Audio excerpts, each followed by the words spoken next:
حضرت نوح علیہ السلام اور ان کی قوم کے حالات بیان ہوئے کہ نوح علیہ السلام نے جب اپنی قوم کو توحید کی دعوت دی اور انکار پر عذاب الہی سے ڈرایا تو قوم کے سرداروں نے ان سے کہا، بھلا کیا کہا؟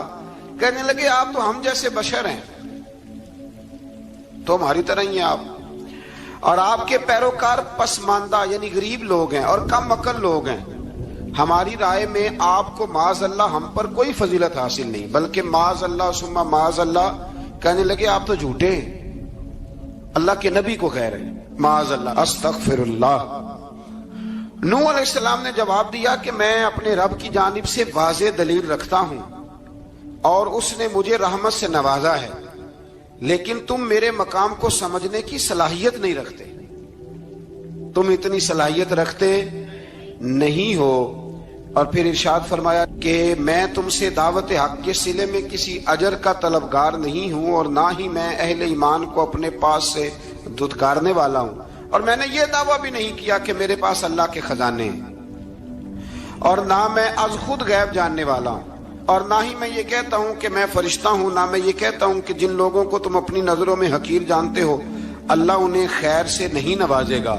فرمایا یہ ٹھیک ہے کہ اللہ بشروں میں سے رسول بناتا ہے، پر جسے بناتا ہے پھر اسے بڑی شانیں عطا فرماتا ہے۔ پہلے دن سے انسان کا یہ مسئلہ ہے، پہلے دن سے انسان کا یہ مسئلہ ہے کہ وہ کہتا ہے میں انسان سے ہدایت حاصل کروں، لیکن رب نے بھی قانون بنایا ہے کہ اللہ تبارک و تعالیٰ بندے پر ہی وحی فرماتا ہے، فرشتوں اور جنوں کو اللہ نے اس منصب کے لیے منتخب نہیں فرمایا۔ قوم نوح نے کہا کہ آپ نے ہم سے بہت بحث کی معاذ اللہ، بس جس عذاب سے آپ ہمیں ڈرا رہے ہیں وہ لے آئیے۔ تو نوح علیہ السلام نے کہا کہ اللہ چاہے گا تو تم پر عذاب بھی آ جائے گا۔ آیت نمبر 37 سے 47 میں بتایا کہ اللہ تعالیٰ کی طرف سے نوح علیہ السلام کو حکم ہوا کہ ہماری نگرانی میں اور ہماری وحی کے مطابق آپ کشتی بنائیے،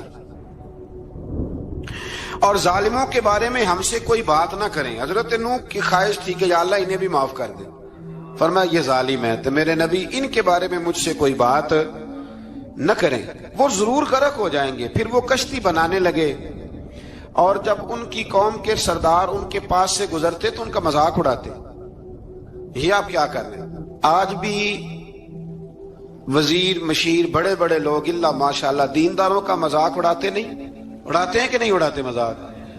یہ کن کا طریقہ ہے؟ یہ تو قرآن مجید کہہ رہا ہے کہ حضرت نوح کی قوم جو کافر تھی ان کا طریقہ ہے اہل ایمان کا مذاق اڑانا۔ تو وہ مذاق اڑانے لگے۔ نوح علیہ السلام نے کہا کہ وہ وقت آنے والا ہے کہ جب تمہارا مذاق اڑایا جائے گا اور تمہیں پتہ چل جائے گا کہ رسوا کن عذاب کس پر آئے گا۔ اللہ تعالیٰ نے فرمایا جب ہمارا حکم عذاب آ پہنچا اور تندور ابلنے لگا، تندور سے آگ نکلا کرتی ہے، پانی نہیں نکلا کرتا، اور نوح علیہ السلام کی قوم پر جب عذاب آیا تو پانی تندور سے نکلا، تندور سے اللہ نے پانی نکالا، جہاں سے پانی نکلا نہیں کرتا، تندور ابلنے لگا۔ اللہ اکبر۔ تو اللہ تبارک و تعالیٰ نے فرمایا تو ہم نے نوح علیہ السلام سے کہا کہ آپ خود اور اپنے گھر والوں کے ساتھ اس کشتی میں سوار ہو جائیں اور اہل ایمان کو بھی سوار کر لیں، اور ہر چیز کے جوڑے یعنی نر اور مادہ کو سوار کر لیں، اور ان کے ساتھ ایمان والے بہت کم تھے۔ حضرت نوح علیہ السلام دعائیں پڑھتے ہوئے سوار ہو گئے۔ پھر کیا ہوا؟ کشتی انہیں پہاڑوں جیسی موجوں میں لے جا رہی تھی کہ نوح علیہ السلام الگ کھڑے ہوئے اپنے بیٹے سے فرمانے لگے اے بیٹے ہمارے ساتھ کشتی میں سوار ہو جا اور کافروں کے ساتھ نہ رہو۔ اس نے یعنی نوح علیہ السلام کے بیٹے نے کہا کہ میں آپ کے ساتھ نہیں بیٹھوں گا، ابھی کوئی پہاڑ آئے گا تو میں پہاڑ کی پناہ لے لوں گا۔ اگر کسی نیک آدمی کا بیٹا کبھی غلط نکل آئے تو اس کا مطلب یہ نہیں کہ اس نے تربیت ٹھیک نہیں کی، ہاں یہ اعتراض چھوڑ دیں، اس لیے کہ نوح علیہ السلام کا بیٹا کافر ہو گیا۔ اور جب سیلاب نظر آیا تو اس سے کہا کہ آجا سوار ہو جا، تو کہنے لگا میں نہیں بیٹھوں گا، میں تو کسی پہاڑ کی پناہ لے لوں گا اور میں اس کے اندر چھپ جاؤں گا اور وہ پہاڑ مجھے پانی سے بچا لے گا۔ نوح علیہ السلام نے کہا آج اللہ کے حکم کے سوا کوئی بچانے والا نہیں ہے سوائے اس کے جس پر اللہ رحم فرمائے۔ پھر ان دونوں کے درمیان موج حائل ہو گئی، ایسے ایک موج اٹھی اور حضرت نوح کا بیٹا ڈوب گیا۔ اور جب حضرت نوح کا بیٹا ڈوبا، اللہ کی طرف سے حکم ہوا اے زمین اپنا پانی نگل لے، اے آسمان تھم جا، پانی خوش ہو گیا، اللہ کا فیصلہ نافذ ہو گیا اور کشتی کوہ جودی پر ٹھہر گئی۔ نوح علیہ السلام نے اللہ سے التجا کی، کیا میرے پروردگار میرا بیٹا اور میرے اہل سے ہے اور تیرا وعدہ سچا ہے کہ تم میرے اہل کو بچا لے گا؟ اللہ نے فرمایا نوح وہ آپ کے اہل میں سے ہے ہی نہیں، وہ آپ کے اہل میں سے ہے ہی نہیں۔ اہل میں سے وہ ہوگا جو آپ کے طریقے پہ چلے گا، جو طریقے پہ نہ چلے وہ نسل میں سے ہے ہی نہیں، وہ ختم ہو گئی بات۔ اللہ اکبر۔ اس کے اعمال ٹھیک نہیں، جس بات کی حقیقت کا آپ کو معلوم نہ ہو اس کے بارے میں سوال نہ کریں۔ تو نوح علیہ السلام نے اللہ تعالیٰ سے اپنی اس اجتہادی خطا پر مغفرت اور رحم کی دعا کی۔ پھر طوفان نوح تھم جانے کے بعد وہ سلامتی کے ساتھ اتر گئے۔ اجتہادی خطا، میں نے ایک لفظ بولا ہے، یہ اجتہادی خطا کا مطلب یہ ہے کہ بعض اوقات انبیاء سے ایسی باتیں سرزد ہو جاتی ہیں کہ جو تعلیم امت کے لیے ضروری ہوتی ہیں، تاکہ لوگوں کو پتہ چل جائے کہ اللہ کی بارگاہ میں توبہ کیسے کرنی۔ اگر وہ لوگ توبہ نہ کرتے تو ہمیں توبہ کے طریقے سمجھ میں، یعنی ان سے اجتہادی خطا ہو گئی، کہنے میں کرنے میں کوئی ایسی بات ہو گئی جو بظاہر اللہ تعالیٰ کی رضا والی، تو فوراً معافی مانگ لیتے تھے۔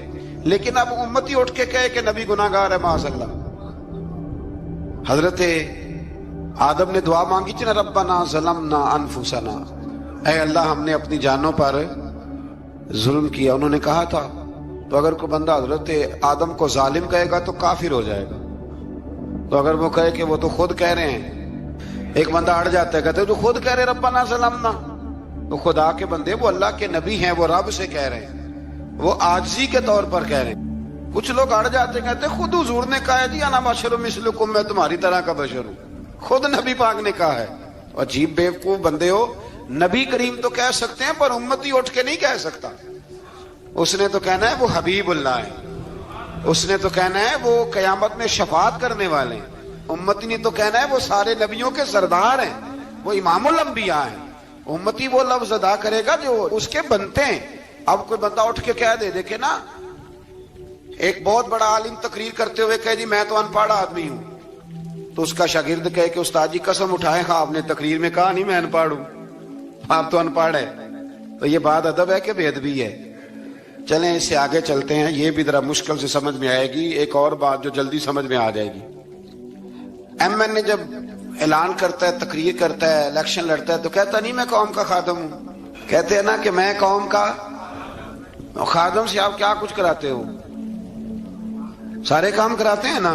خادم کو بندہ یہ بھی کہہ لیتا ہے کہ جھاڑو دے دے گلی میں، کہتے ہو کہ نہیں کہتے؟ تو اس نے بھی تو سپیکر میں کہا میں خادم ہوں، کہو اس سے کہ جھاڑو دے گلی میں آ کے، پھر پتہ کیا حال ہوگا؟ جھاڑو تو نہیں آئے گا اور ہو سکتا ہے کچھ ہے آ جائے۔ تو اس لیے اب کوئی بندہ کہے جی انہوں نے خود کہا ہے، تو ایک کچھ پوری جماعت ہے لوگوں کی جو بات کو سمجھتی نہیں، کہتے ہیں خود کہا ہے میں بشر ہوں، انہوں نے خود کہا ہے میں غیب نہیں جانتا، انہوں نے خود کہا ہے میرے پاس خزانہ کوئی نہیں، انہوں نے خود کہا ہے میرے پاس کوئی شے نہیں۔ تو اس لیے آپ سمجھیں کسی کے لفظوں پر اگر آپ گرا لگا کے بیٹھیں گے تو پھر اس سے بے ادبی ہوگی۔ تو نوح علیہ السلام نے اللہ سے اپنی اجتہادی خطا کی معافی مانگی۔ اب حضرت نوح کو کوئی خطا کار کہے گا تو بہت بڑا مجرم بن جائے گا، اس لیے کہ وہ اللہ کے نبی ہیں۔ آیت نمبر 50 میں قوم عاد کا ذکر ہے اور ان کی طرف دعوت توحید دینے کے لیے اللہ تعالیٰ نے حضرت ہود علیہ السلام کو بھیجا۔ ہود علیہ السلام نے قوم سے کہا کہ میں تم سے کسی چیز کا اجر طلب نہیں کروں گا، میرا اجر میرے اللہ کی بارگاہ میں ہے، بس تم اپنے رب سے بخشش مانگو، پھر اس کی بارگاہ میں توبہ کرو، اللہ تعالیٰ تم پر موسلا دار بارش برسائے گا اور تمہاری قوت میں اضافہ فرمائے گا۔ قوم عاد نے دعوت حق کو رد کیا اور ایمان نہ لائے، بلکہ ہود علیہ السلام پر طنز کیا۔ وہ کہنے لگے کہ ہمارے تو معبودوں نے، ہمارے بتوں نے معاذ اللہ آپ کو پاگل بنا دیا ہے، آپ کو مجنون بنا دیا ہے، الٹا حضرت ہود کو کہنے لگے، اس لیے آپ ایسی باتیں کرتے ہیں۔ ہود علیہ السلام نے کہا میں اللہ کو گواہ بناتا ہوں اور تم بھی گواہ رہنا کہ میں تمہارے شرک سے بری ہوں اور میں اللہ پر توکل کرتا ہوں اور میں نے رسالت کا حق ادا کر دیا ہے۔ آیت نمبر 58 میں اللہ تعالیٰ نے فرمایا جب ہمارے عذاب کا وقت آ گیا تو ہم نے اپنی رحمت سے ہود اور ان کے ساتھ مومنوں کو نجات عطا کی۔ قوم عاد نے اللہ کی نشانیاں اور رسولوں کو جھٹلایا اور دنیا اور آخرت میں لعنت کے حقدار ہوئے۔ آیت نمبر 61 میں پھر سے حضرت صالح علیہ السلام اور ان کی قوم سمود کے حالات کو بیان کیا گیا ہے۔ حضرت صالح نے کہا ہے میری قوم اللہ وحدہ لا شریک کی عبادت کرو، اس سے بخشش طلب کرو، اس کی بارگاہ میں توبہ کرو، اس نے تمہیں زمین سے پیدا کیا ہے، اس پر آباد کیا ہے۔ جواب دیا ہے صالح ہمارے آباء و اجداد کے معبودوں کی عبادت کو روکنے سے پہلے ہمیں آپ سے بڑی امیدیں تھیں، اور اب آپ ہمیں روکنے لگ گئے ہیں باپ دادا کے دین سے، لیکن اب ہمیں آپ کی دعوت کے بارے میں شکوک ہیں۔ صالح علیہ السلام نے اپنی قوم سے کہا کہ یہ اللہ کی اونٹنی ہے اور یہ تمہارے لیے نشانی ہے، اسے چرنے کے لیے آزاد چھوڑ دو اور اسے تکلیف نہ دینا۔ اللہ اکبر، ورنہ تمہیں عذاب پہنچے گا۔ انہوں نے اونٹنی کی کونچیں کاٹ ڈالی۔ صالح علیہ السلام نے کہا تم صرف 3 دن اپنے گھروں میں مزے اٹھا لو، 3 دن، پھر اللہ کا یقینی عذاب آئے گا۔ پھر ایک چنگاڑ نے ان کو آ دبوچا، وہ اپنے گھروں میں گھٹنوں کے بل اوندے پڑے رہ گئے۔ صرف صالح علیہ السلام ان کے ساتھ اہل ایمان اس عذاب سے بچے۔ یہ 3 قوموں کا ذکر ہو گیا، نوح علیہ السلام کی قوم کا بھی، ہود علیہ السلام کی قوم کا بھی، اور حضرت صالح علیہ۔ آگے اللہ تبارک و تعالیٰ نے آیت نمبر 69 میں اس بات کا بیان فرمایا کہ حضرت ابراہیم علیہ السلام کے پاس فرشتے بشری شکل میں آئے، انسانی شکل۔ انہوں نے اجنبی مہمانوں کے لیے بچڑے کا بھنا ہوا گوشت تیار کرایا۔ آپ یقین کریں کچھ باتیں لوگ ایسی بیان کرتے ہیں کہ جن کو نہ سن کے بندے کا دل کرتا ہے کہ اس بندے کو بتائیں کہ یار یہاں تو دین سارا پڑھ۔ ایک صاحب مجھے کہنے لگے جی میں ایک پیر صاحب کے پاس گیا تھا تو بڑی مرغن غذائیں تھیں، انہوں نے میری بڑی خدمت کی پر مجھے نہیں اچھا لگا، پیروں کو چاہیے سادی روٹی رکھیں۔ میں کہ تو پیراں واسطے لسٹ بنا خاں انہوں نے کس طرح نہ ہونا چاہیے۔ یہ بہت بڑی مصیبت ہے۔ اگر آپ سادہ کھانا کھلا دیں تب بھی اعتراض ہے، اچھا کھلا دیں کہنے رولا ہے کوئی پیر چوکھے مالدار، دونوں طرف سے مسئلہ۔ تو کہنے لگا جی نہیں پیروں کا کیا کام ہے، وہ کڑائیاں اور وہ سارے۔ تو پھر میں نے انہیں کہا کہ آپ اس طرح کریں، گھر جا کے نا تو 12ویں سپارے کی تلاوت کریں۔ حضرت ابراہیم نے اپنے مہمانوں کے لیے بھنا ہوا کھانا تیار فرمایا تھا۔ تو آپ کیا کہیں گے کہ حضرت ابراہیم درویش نہیں تھے؟ عجیب بات ہے بھائی، آپ ہر بات میں اڑ جاتے ہیں۔ دین ہم نے وہ لینا ہے جو اللہ کا قرآن ہمیں دیتا ہے اور رسول اللہ کی حدیث ہمیں دیتی ہے۔ جب انہوں نے دیکھا کہ مہمان کھانے کی طرف ہاتھ نہیں بڑھا رہے تو ان کو ڈر محسوس ہوا۔ حضرت ابراہیم کو فرشتوں نے کہا کہ ہمیں قوم لوط علیہ السلام کے عذاب کے لیے بھیجا گیا ہے۔ حضرت ابراہیم کی بیوی کھڑی تھی، اس پر وہ مسکرائیں تو فرشتوں نے اللہ کی طرف سے انہیں حضرت اسحاق علیہ السلام اور اس کے بعد حضرت یعقوب علیہ السلام کی بشارت عطا۔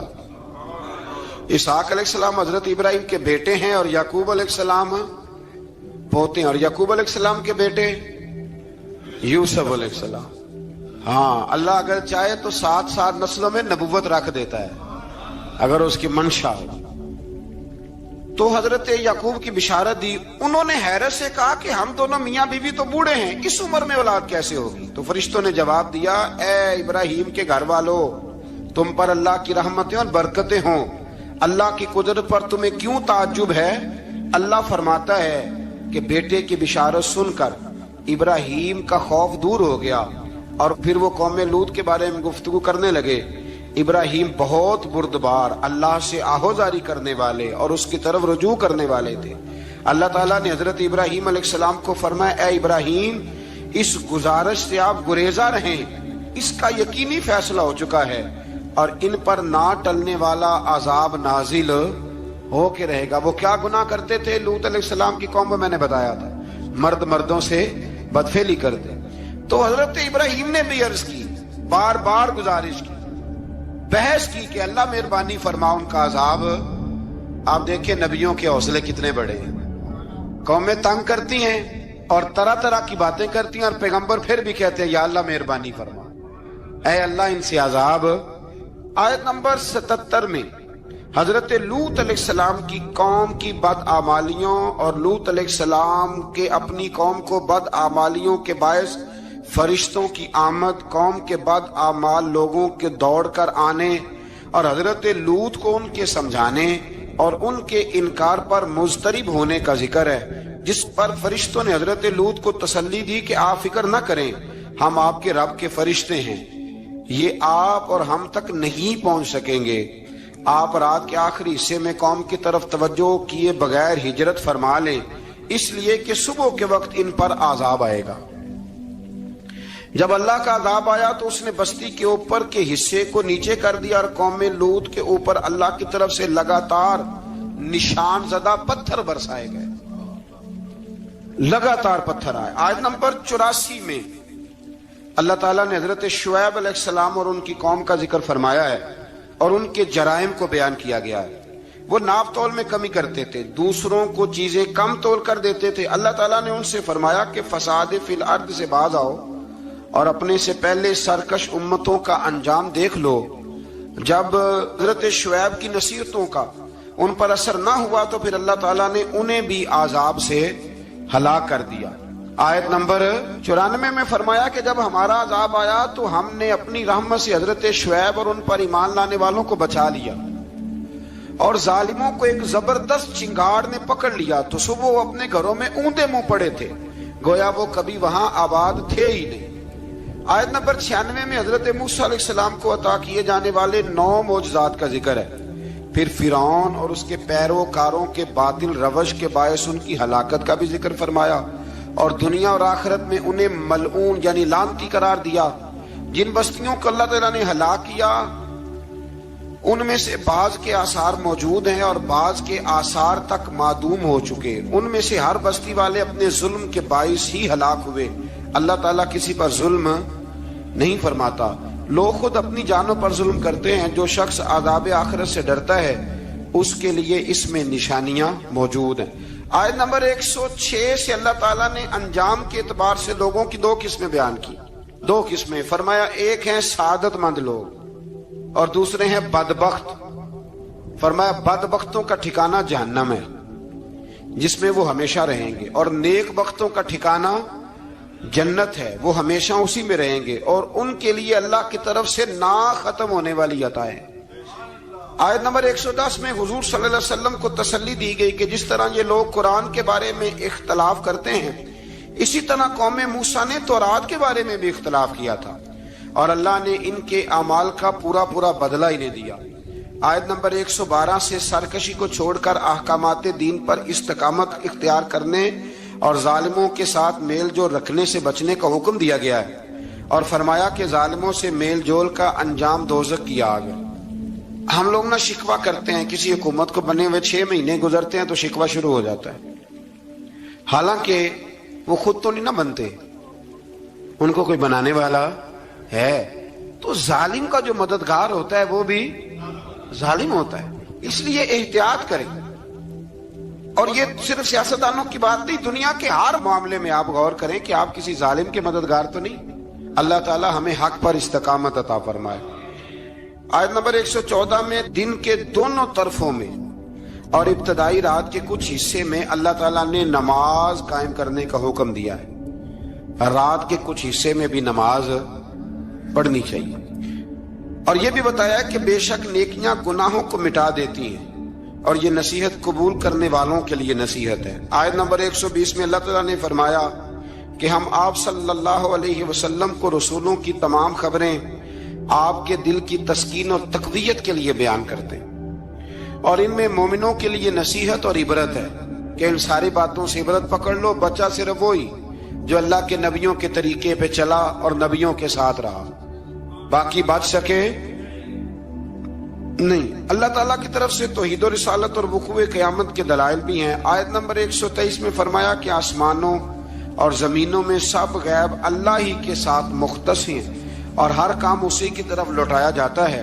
آپ اسی کی عبادت کیجئے، اسی پر توکل کیجئے، اور آپ کا رب لوگوں کے اعمال سے غافل نہیں ہے۔ اسی بارے میں نا آگے سورۃ یوسف شروع ہو رہی ہے، اس کو اللہ تعالیٰ نے کہا ہے کہ یہ بڑا پیارا قصہ ہے، احسن القصص کا، قصوں میں سونا قصہ۔ تو یہ کچھ 12ویں پارے میں اور کچھ 13ویں پارے میں ہے۔ میں نے یہ ارادہ کیا ہے کہ یہ ایک ہی دن پوری بیان کی جائے۔ قوم سبت کا ذکر فرمایا اللہ نے، ہفتے والے دن کچھ لوگ نافرمانی کرتے۔ ہمارے بھی ہیلے بہانے ہیں نا آج کل کاروبار میں، تو اسی